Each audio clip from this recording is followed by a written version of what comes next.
what that got to do with Kendrick? Well, I'm not saying got it has shot anything to where do- in Canada? What kicked off as a lyrical jab has blown up into a straight-up nightmare. Kendrick Lamar just survived a murder plot, and all fingers point to Drake's camp. With a federal case creeping closer, Drake's staring at a sentence that could torch his empire.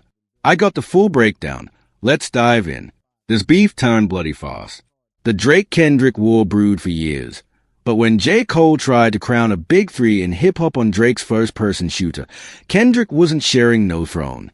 His verse on Future and Metro Boomin's like that in March 2024 was a mulatto cocktail, spitting, "Forget the big three, it's just Big Me." That wasn't just shade. It was Kendrick planting a flag in Drake's chest. What I like was he was speaking on people writing for Drake. Beam is a producer and a songwriter. He also called out Drake for using AI diss to diss him in the tailor-made freestyle. Drake clapped back with push-ups in that wild tailor-made freestyle, using AI to mimic Tupac and Snoop. Big mistake. Kendrick was loading up for war. On April 30th, Euphoria dropped, a 6-minute slaughter session produced by Soundwave and Jack Antonoff. Kendrick carved into Drake's soul, questioning his street cred, his parenting, his drip, even his right to drop the N-word. This wasn't just a diss, it was Kendrick flexing his lyrical guillotine. And trust, he was just warming up. He dropped 616 right after Euphoria. We weren't expecting that just because of the way Kendrick puts out music. We wasn't expecting them back-to-back. Right. Then Drake comes with Family Matters, which I think is phenomenal. Kendrick kept the heat coming with 616 in L.A., a straight-up disrespectful jab stealing Drake's timestamp style. He hinted Drake's own OVO squad was snitching, feeding him date. Then, May 3rd, 2024, changed the game. Drake dropped Family Matters, an 8-minute video back bomb accusing Kendrick of abusing Whitney Alford and hinting Dave free Father Kendrick's kid. Bold move, but Drake wasn't ready for the counter. No less than 30 minutes, Kendrick stepped on that record with his own record about Drake's family, Meet the Grams. Then Kendrick turned around and did what we was waiting on Drake to do, and that's give us a diss box. Less than 20 minutes later, Kendrick unleashed Meet the Grams. Pure evil genius. He spoke to Drake's mom, Pops, son Adonis, and a rumored daughter, calling Drake a fraud and predator. The cover art? An O.J. Simpson glove, screaming psychological warfare. This was beyond beef. It was Kendrick rewriting Drake's legacy in blood. But he wasn't done. When I heard Kendrick's the Meet the Grams record, when he started writing letters to his mom, his dad, and his kids, I said, we got to fight now. We got to fight. Yo, he literally says to his mom on the record, your son should die.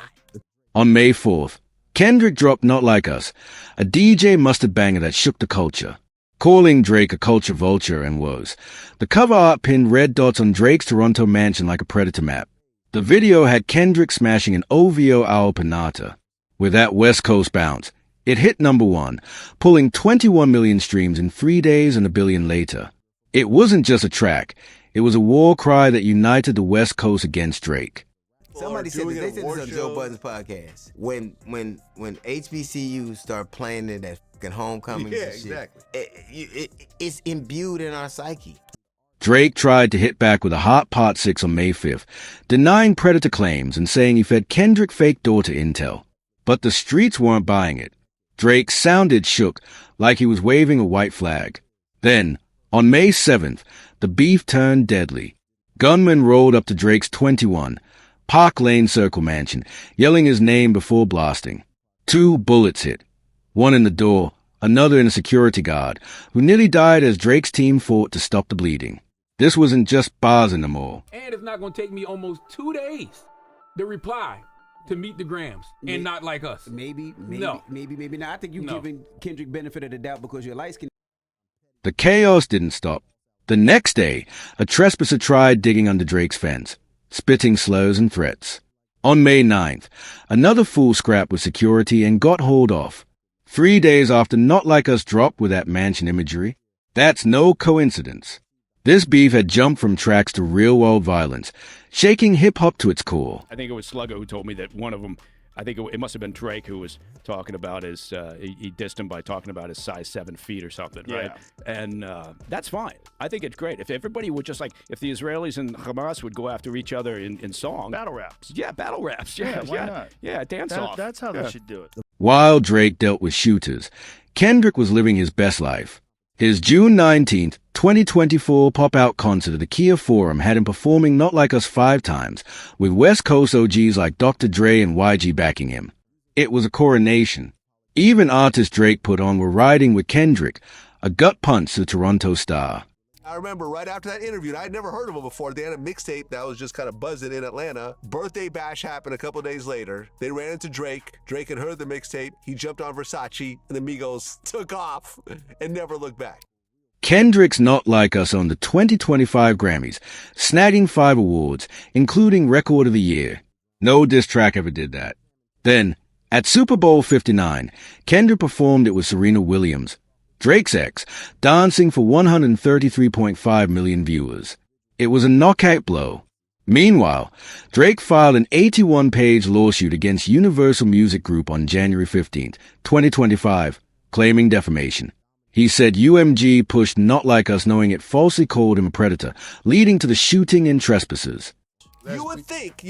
Now, granted, they don't have to. Let me ask you, do you think Drake needed help? It's not that he needed help. He didn't need no help. It's not that he needed help, but everyone's doing a victory lap with Kendrick, whereas all the people, and none of the people that were there with Kendrick, did Kendrick transform their lives by doing features for them for free and totally transform their career. Stop.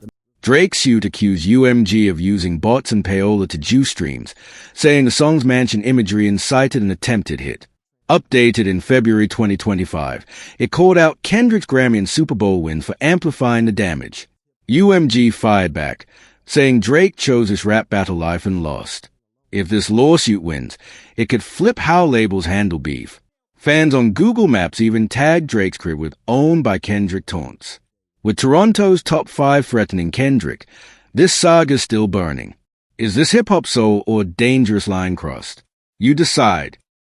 When you start playing with certain people, we're witnessing this as we speak. When you start puffing on the wrong cigar, smoke will come. We watch old Puff Daddy play with the wrong people, right?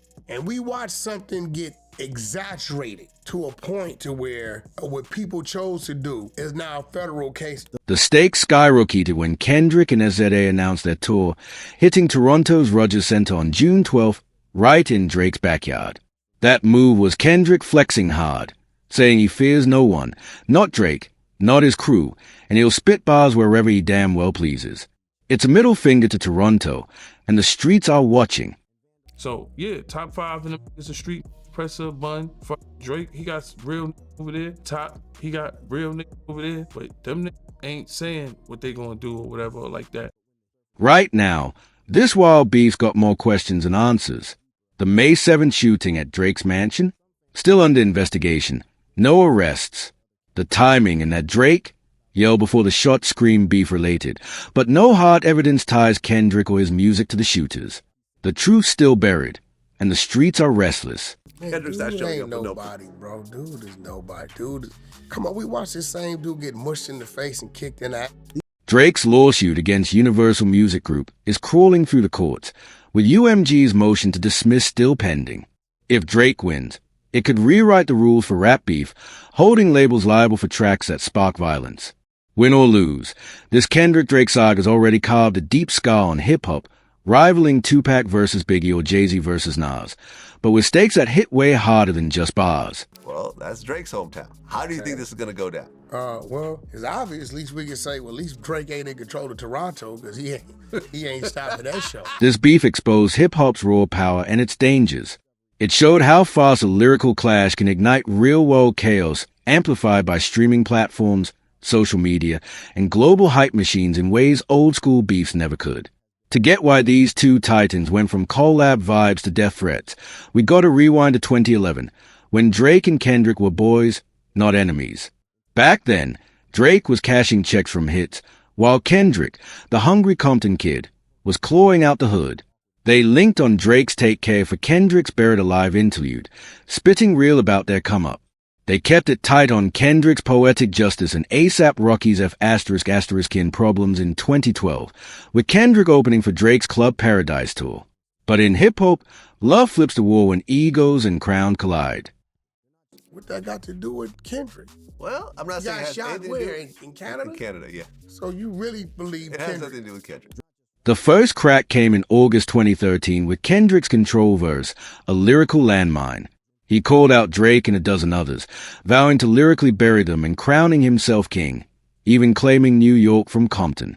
Straight disrespect. Drake played it cool in a Billboard interview, brushing it off as Kendrick's ambition. But real ones knew he was burning inside, plotting his next move. That's what I think it really was. And I'm saying that outside of the creative Kendrick rap battle. Actually, let's not even go any further without just giving a round of applause to both of them. Kendrick doubled down at the 2013 Bet Hip Hop Awards cypher, throwing jabs at Drake's Nothing Was the Same, calling him a sensitive rapper in pajamas. The shots were clear. 4 years. They traded subliminals. Kendrick's King Hunter and Drake's The Language kept it low-key but tense. Neither went full throttle until 2023, while Drake was tangled in other wars. You know, he said, I heard it talking to barbershop all the time is who's the greatest, me, Jigga, or Nas, or something like that. You know, and then he mentions Eminem, Andre 3000, and he says, the rest of y'all is just new dudes. Just don't even get involved in this. And he never really respected his peers. Drake caught heat from Meek Mill in 2015 over ghostwriting claims, then Pusha T in 2018, who exposed Drake's son Adonis in The Story of a Dawn. That beef taught everyone families fair game in rap wars. While Drake ducked those punches, Kendrick was in the shadows, studying, plotting, loading up ammo for a war everyone saw coming. The spark hit in October 2023 with Drake and J. Cole's first-person shooter on For All the Dogs. Cole tried to play peacekeeper, calling Drake, Kendrick, and himself the Big Three. I'm gonna be honest with you, disrespectfully, let people know. You know the funny thing is, and I've been realizing about Kendrick. Kendrick is he's like the level of respect or even handle these guys like with any type of decorum. I mean, he's been doing it since Control. Kendrick wasn't sharing no crown. His like that verse in March 2024 was a guillotine, slicing the Big Three nonsense and declaring, "It's just Big Me." He compared himself to Prince, Drake to Michael Jackson, claiming he'd outlast Drake's pop shine. The track ruled the charts for 3 weeks, signaling this beef was next level. J. Cole tried to jump in with 7-Minute Drill, but folded fast, apologizing at Dreamville Fest. Drake stood alone, dropping push-ups on April 13th, clowning Kendrick's height in pop collabs, then tailor-made freestyle on April 19th, using AI Tupac and Snoop to taunt. But Kendrick was crafting a kill shot to burn Drake's legacy to ash. That's what Drake said on the radio, right? So Drake was like, yeah, run into the guy. He's like, it's not that serious. A couple other people respond. He don't respond to them. So I'm like, all right, he's making a moment. This saga's far from done. As the lawsuit grinds on and both artists push forward, hip-hop's holding its breath. Will the courts reshape the game? Will the streets stay hot? Kendrick's tour in Toronto's a ticking bomb, and with cats like Top 5 throwing threats, anything could pop off. If you're locked in, hit any recommended card on your screen for more heat like this.